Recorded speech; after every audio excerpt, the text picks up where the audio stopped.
Today's video is part 3 of our maintenance series, and in this episode, we're going to show you how to properly torque and maintain your lugs on a 12K axle. I'm Kiefer, and you're watching All About Trailers.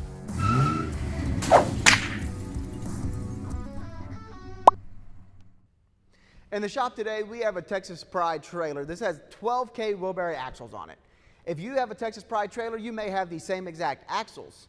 If you don't have a Texas Pride trailer, you may have a Lippert, Dexter, or even a Rockwell axle. If you do have a different trailer, refer to your owner's manual for the specific trailer specs you're looking for to torque your lug nuts. On this 12,000-pound axle, we're going to show you how to check and properly maintain the correct torque on your lug nuts. This is very important. You can seriously injure yourself or others if you do not maintain your trailer properly. If your lug nuts are loose, you can damage the threads on your lugs, shear the stud right off, or worst case scenario, you can lose a wheel in the middle of hauling. If you just bought a new trailer, you'll want to check your lug nuts after the first 10, 20, and 50 miles. This makes sure that they are properly seated for the long haul. After the 10, 20, and 50 miles, checking the nut torque should be mandatory in every part of your pre-trip checklist. Make sure you check them every time before you start hauling anything. The tools we'll need today are simple: a torque wrench, an extension, and a socket. In my case, it's a 1 1/16 socket for this particular 12K axle. Now, using an extender on a torque wrench is a debatable subject. I have no choice because of the depth of these tires. One thing you shouldn't use is an air impact gun. You may tighten and stretch the threads on the lugs, or even possibly break a stud just like this one. That leads to a lot more repairs than you really want to get into. The standard lug wrench that comes with your truck will probably leave the lugs way too loose because we cannot ensure of the proper torque pressure being applied. A proper torque wrench is what you want to use. This will allow you to achieve the exact proper setting that your owner's manual and the axle calls for. So again, a torque wrench, an extender, and a 1 1/16 socket is all we will need for this trailer. Stay tuned, and we'll tackle tightening these lugs right after we get back from a word from our sponsor. So you need trailer parts? Why not shop online? At the Trailer Parts Outlet, you can order everything you need all in one place.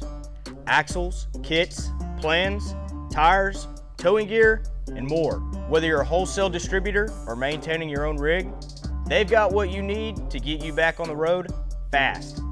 Just pick what you want and order. With just a few clicks, we'll send it right to you. It's that easy. Your time is money, so just like that, you got everything you need to get your trailer roadworthy, quickly and reliably. Check them out today. On this axle, the lug nuts are 1 1/16 in size, and the torque range we want, which can be found in our owner's manual, is between 150 and 175 foot-pounds of torque. If you've never picked up a torque wrench before, most of them have two sets of measurements. We have foot-pounds and newtons. Our axle calls for foot-pounds, so we will be using the side marked for foot-pounds.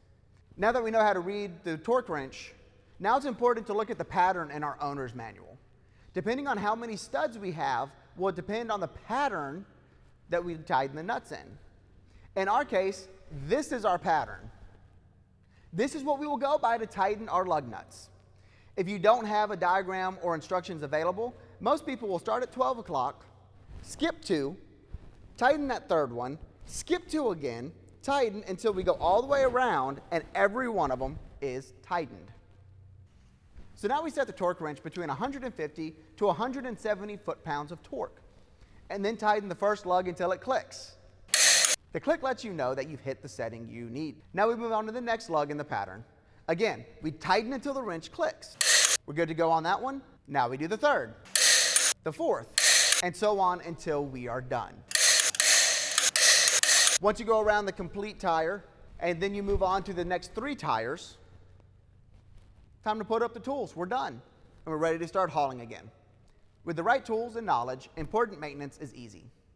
If you like this video and want to see more trailer maintenance videos on this channel, give us a thumbs up, leave us a comment, and as always, feel free to smash that subscribe button. It lets us know we're doing a good job, and we'll see you in the next one.